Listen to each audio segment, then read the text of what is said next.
Hi. So today I'm gonna be talking about my all-time favorite backstory. Okay, just my favorite character in general. I love analyzing her. That's Ada. um, my favorite character has always been like Emil and Andrew and Victor, and yeah, I think that's it. But backstory wise, I don't really care about them.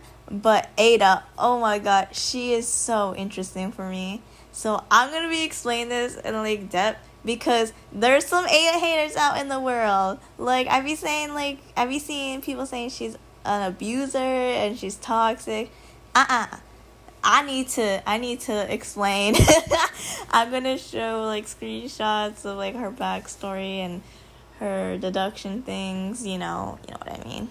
So if we look here, it says her birthday is actually November. I don't know if that's true. I don't really trust Wiki, but I will leave it because I feel like Ada and Emil having the same birthday is a little off. So I would believe October 10th is just the day they met or the day they got together. It also says she's 30, canonically, I guess. I thought she was younger, low-key. Don't think she was 30, but cool info. And it says she's middle class, so that's pretty good at the time. I mean, not lower class or higher class, she was in the middle. Nice. So she comes from a kind of wealthy family already, so she was pretty... I think she had maids and butlers, so yeah, she was kind of wealthy. But let's go to her backstory. I think this is a little hard to read, but I'm just going to explain it. Just as Ada is... It just starts with her becoming a psychologist. It's just saying, when she was 25, she began, getting into psychology, learning hypnosis. But she failed multiple times before she could actually be good at it. And eventually, she works at White Sand Asylum. And she meets Emil, and she's like, oh, I want to, practice on him. I know that sounds really wrong, but guys, I can't even defend her on that one. But I think she just wanted to help him. I don't think she really, actually was oh, I'm going to experiment on him. Yes, this is my goal. He's my guinea pig. No, I think she's oh, well, he can help me, and I could help him, so it's, fair. I'm trying to understand her, okay? She can't be saying, she's practicing on someone. So, yeah, that's her backstory. And then they have, a Weibo backstory that I, read, 5 times. I forgot to say in her, backstory, it just says, she ran away with Emil. She was meant to run away with him. That's it. So then in Weibo, it actually starts off with her, early life. When she was born, her parents planned her future. They want her to become something professional, a doctor, nothing a teacher or I don't know, a cleaner. Nothing like that. Nothing that didn't sound good on their name. Rich people stuff, they always want to sound good. They don't want to sound poor. I don't know. And eventually she just fell into it. She was oh, well, if they won't let me become anything else, I guess I might as well just become a psychologist. Because they actually decided for her to get into psychology. They never said what, so she went with hypnosis. Because I guess it was taboo at the time, so she got a lot of looks and stares when she was studying it at college. Because even her parents gave her own lab to research in. They were very into her getting into psychology. That's what their goal was for her. Not what she wanted completely, but they're hell yes, she will be doing this.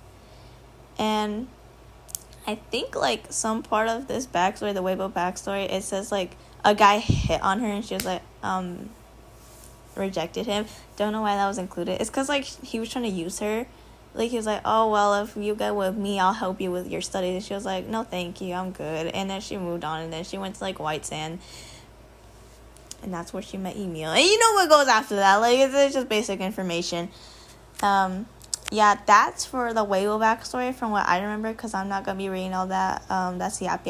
I'm not into that right now. So, that's it. now I'll be showing her deductions. So in this deduction, it says adults enjoy asking children about their visions of their future. And in the conclusion, it says, a diary entry, what do you want to do afterward? They asked me a question, but didn't give me a chance to answer. So she actually wanted to do something different in her future, I would believe. But they never let her make that choice because she has to make the family name look good. And if she wanted to become an artist, nope. Nope. Her parents wouldn't let her. So that's how I interpret it. I think that's the way they want us to interpret it. So yeah. So for this one, it's saying how Ada has seen the torture patients go through.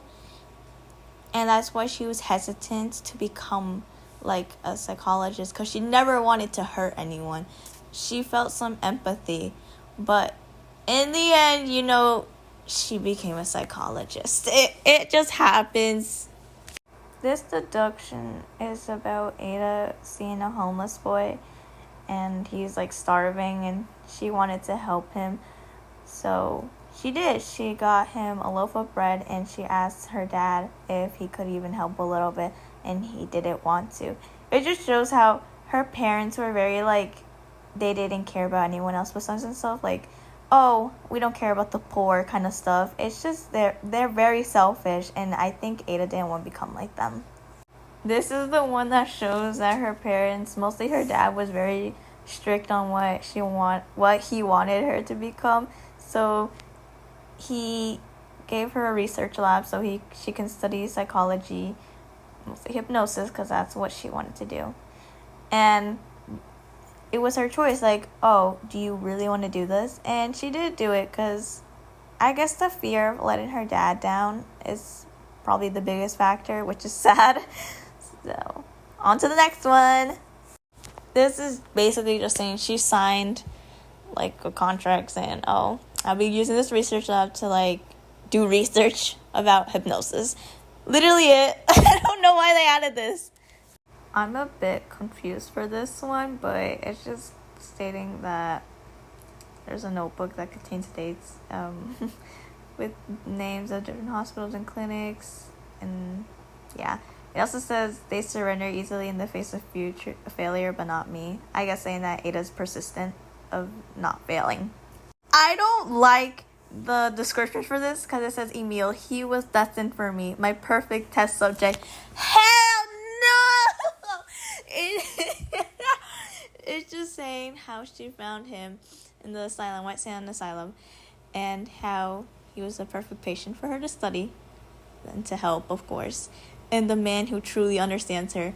That's sweet. The first part where she says he's her perfect subject, oh, Ada, that's not giving. But yeah, that's that. Just about Emil. I got no idea what this means, but there's a suitcase that has information about the patients in White Sand Asylum. That's all I'm getting out of this. It could also just be about Emil.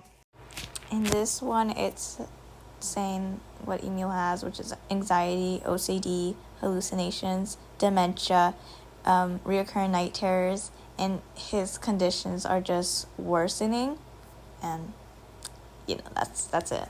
I find this one a little sad because it's saying how Ada has a photo of a man and a woman sitting outside a small home, flowers in their hands, and their faces full of joy and laughter. I think that's what her goal was with Emil. She wants to live a happy life with him. She wants him to be happy and live a normal life with her. And that's why they ran away. It's really sad. Yeah, that's the final deduction. You have to read Orpheus' letters to understand this, but I did not do that. So just pause if you want to read this. The first one saying that she's worried about Emil and stopped visiting because he scares Emil. And the second one is she's mad. She wants the experiment to be terminated, and she's worried about Emil's safety, and if he doesn't listen to her, then she's running away with Emil. Period. That's it. Bye. I don't give a fuck 'cause I'm a millionaire.